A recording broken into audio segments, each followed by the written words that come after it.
नमस्कार दोस्तों। तो कैसे हैं आप लोग? उम्मीद है आप लोग अच्छे होंगे, मस्त होंगे, स्वस्थ होंगे। तो आज जो है हम आपके लिए क्लास 12th इंग्लिश का चैप्टर 1 द थर्ड लेवल लेके आए हैं, जो कि विस्टास बुक का है। इससे पहले जो है हम आपको फ्लेमिंगो बुक के 6 चैप्टर करा चुके हैं, क्योंकि उन्हीं में से जो है आपके क्वेश्चन पूछे जाते हैं। तो मैं जो है उनका लिंक भी आपको डिस्क्रिप्शन में दे दूँगा, तो आप जो है उन्हें भी जाकर देख लीजिएगा। तो आइए बिना देरी के वीडियो को स्टार्ट करते हैं और देखते हैं हमारा चैप्टर। इसमें जो है आपके लिए हम इम्पोर्टेंट क्वेश्चन आंसर कराने वाले हैं। तो हमारा पहला प्रश्न आता है, what does the third level refer to? यानी कि तीसरा तल किस ओर संकेत करता था? तो हमारा आंसर है, the third level is a product of Charlie's imagination. यानी कि जो तीसरा तल था वो चार्ली की एक कल्पना का उत्पाद था। यानी कि चार्ली के मन में एक इमेजिनेशन उठी। He find it is place where he can escape from the modern world of insecurity and fear. यानी कि उसे यह एक ऐसी जगह लगती है जहां पर वह असुरक्षा और भय की आधुनिक दुनिया से बच सकता है। यानी कि चार्ली को जो है तीसरा तल जो है एक ऐसी जगह लगी जहां पर वो जो है आज के टाइम की असुरक्षित दुनिया और भय की आधुनिक दुनिया से जो वो है बच सकता है। तो ये जो है एक चार्ली की इमेजिनेशन है और कुछ नहीं था। आगे आता है हमारा नेक्स्ट प्रश्न है, what did Sam write in his letter to Charlie? यानी कि सेम ने चार्ली को लिखे अपने पत्र में क्या लिखा था? तो एक लड़का और होता है जिसका नाम सेम है। तो सेम जो है एक पत्र लिखता है, किसको? चार्ली को जो है वो एक पत्र लिखता है। तो आइए उसमें देखते हैं क्या होता है कि Sam wrote that he always wanted to believe in the idea of the third level now that he is there himself. यानी कि सेम ने लिखा कि वह हमेशा तीसरे स्तर के विचार में, यानी कि जो तीसरा तल था उसके विचार में पर विश्वास करना चाहता था, और जब वह स्वयं वहां है। आगे आता है, he encourage Charlie and Louisa to never to stop looking of it. यानी कि वह चार्ली और लुइसा को इसकी तलाश कभी बंद ना करने के लिए प्रोत्साहित करता है। यानी कि सेम जो था, इसमें जो है आपका ई लग गया है, तो इसको जो है आपको काट लेना है। तो इसको जो है सेम कर लेना है। तो सेम ने जो है क्या पत्र लिखा था चार्ली को? कि सेम ने लिखा कि वह हमेशा तीसरे तल के विचार में जो है विश्वास करना चाहता था, और जबकि वह वहाँ स्वयं वहाँ है, और वह चार्ली और लुइसा को इसकी तलाश कभी ना बंद करने के लिए प्रोत्साहित करता है। कौन करता है? सेम जो है चार्ली और लुइसा को। अब हमारा नेक्स्ट प्रश्न आता है, what was the third level where was it situated? यानी कि तीसरा तल क्या था और यह कहाँ था? तो हमारा आंसर है, the third level refer to the subway of the Grand Central station that takes passenger to Galesburg Illinois. यानी कि जो तीसरा तल था वो ग्रैंड सेंट्रल स्टेशन के सबवे को संदर्भित करता है, जो कि यात्रियों को ग्लेसबर्ग और इलिनोइस तक ले जाता था। तो ये जो है तीसरा तल था। आगे आता है, the third level was the station was a medium of escape Charlie the narrator from the hard realities of modern life. यानी कि स्टेशन का जो तीसरा तल था वो आधुनिक जीवन की कठोर वास्तविकताओं से कथावाचक है। चार्ली के लिए यह भागने का एक माध्यम था। आगे हमारा नेक्स्ट प्रश्न आता है, how did the Charlie enter the third level? यानी कि उसने कहा, यानी कि चार्ली ने तीसरे तल में कैसे प्रवेश किया? यानी कि how did the Charlie inter, यानी कि चार्ली ने तीसरे तल में कैसे प्रवेश किया? One night Charlie work till late at the office. यानी कि एक रात को चार्ली ने कार्यालय में देर तक काम किया। यानी कि चार्ली जहां अपनी ऑफिस में काम करता था, तो एक रात को जो वो है लेट हो गया। देन फिर the was in a hurry to get back to his apartment. यानी कि फिर उसे अपने अपार्टमेंट में वापस जाने की जल्दी भी थी। यानी कि जो वो जहाँ रहता था वहां पर जाने की भी उसे काफी जल्दी थी। आगे आता है,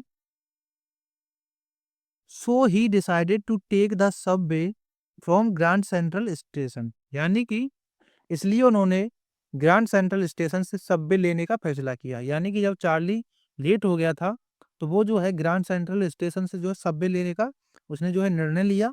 आगे आता है he went down the steps and come to the first level, यानी कि वह जो सीढ़ियों से नीचे चला गया और उसे जो है पहले तल पर जो है वो है पहुंच गया। आगे आता है then he walked down to the second level, फिर वह दूसरे तल तक चला गया। आगे आता है फ्रॉम वेयर सबवर्णन, यानी कि जहां से उपनगरीय ट्रेन चलती थी, तो वो जो है यहाँ पर पहुंच गया। ऐसे जो है उसने तीसरे तल में प्रवेश किया। पहले जो है सीढ़ियों से पहले तल पर आया, फिर दूसरे पर आया और फिर जो वो है तीसरे पर पहुंचा जहां से उपनगर जो था उसका रहने वाला वहां के लिए जो ट्रेन चलती थी, जिसे हम सब बर्गन के नाम से भी जानते हैं। ये जो है एक शहर है अमेरिका का जिसका नाम है न्यूयॉर्क, ये वहीं की एक घटना है। अब हमारा नेक्स्ट प्रश्न आता है what was the third level, how was it described bye psychiatrist same, यानी कि तीसरा तल क्या था और मनोचिकित्सक सेम ने इसका वर्णन कैसे किया। हमारा आंसर है the third level was an imagination of Charlie's, यानी कि जो तीसरा तल था वो जो है चार्ली की एक कल्पना थी। आगे आता है because it was not present in reality, और ये जो है वास्तविकता में मौजूद नहीं था। But Charlie claimed that it was present. According to Charlie the third level was at grand Central station in New York, यानी कि इसमें क्या होता है, लेकिन चार्ली ने जो है दावा किया कि यह मौजूद था। चार्ली के अनुसार तीसरा तल न्यूयॉर्क में ग्रैंड सेंट्रल स्टेशन पर था। तो ये जो है आपको उम्मीद है कि आपको अच्छे से समझ में आ रहा होगा। तो एक बार और देख लीजिए the third level was an imagination Charlie, यानी कि जो तीसरा तल था वो चार्ली की एक कल्पना था। Because it was not present in reality, लेकिन ये जो है रियलिटी में यानी कि वास्तविकता में मौजूद नहीं था। But Charlie claim that it was present, लेकिन चार्ली दावा करता है कि ये जो है वास्तविकता में है। अकॉर्डिंग टू चार्ली, चार्ली के अनुसार the third level was at grand Central station in New York, यानी कि चार्ली के अनुसार जो है तीसरा तल न्यूयॉर्क के ग्रैंड सेंट्रल स्टेशन पर था। आगे आता है Sam wrote his letter to Charlie, तो सैम ने चार्ली को अपने लिखे पत्र में कहा that he had found the third level and he had reached there. तो उसने जो है अपने लिखे पत्र में जो है तीसरे तल के बारे में कहा कि ये जो है मिल गया और वह वहां पर पहुंच भी गया है। Same was saying in his letter to Charlie that he stay there in Glassberg since last 2 week and watching various activities, यानी कि सेम ने अपने पत्र में कह रहा था कि वह पिछले 2 सप्ताह से वहां ग्लेसबर्ग में रह रहा था और विभिन्न गतिविधियां भी देख रहा है। यानी कि चार्ली के अनुसार जो है उसने तीसरे तल को खोज लिया था और वो जो है सेम को बता रहा है कि मैं यहाँ पे 2 सप्ताह से रह रहा हूँ और यहाँ पर वो जो है ग्लेसबर्ग में रहकर भी अन्य कई सारी गतिविधियां भी देख रहा है। अब हमारा नेक्स्ट प्रश्न है why did same way old currency of $800, what did he do with, यानी कि सेम ने $800 की पुरानी मुद्राएं क्यों खरीदी और उसने इनके साथ क्या किया। तो हमारा आंसर आता है in Galesburg of 1894 people led a peaceful life, यानी कि इन ग्लेसबर्ग यानी कि 1894 में ग्लेसबर्ग में लोग शांतिपूर्वक जीवन जीते थे। यानी कि आगे आता है then they are free from tension and worries and needed no psychiatrist help, यानी कि वे तनाव और चिंताओं से मुक्त थे और उन्हें मनोचिकित्सक की सहायता की आवश्यकता भी नहीं थी। आगे आता है so Sam could not practice psychiatry there, यानी कि इसलिए सेम वहां मनोचिकित्सा का अभ्यास नहीं कर सका। आगे आता है the Sam bought $800 worth of old style currency to establish his new business and old ग्लेसबर्ग।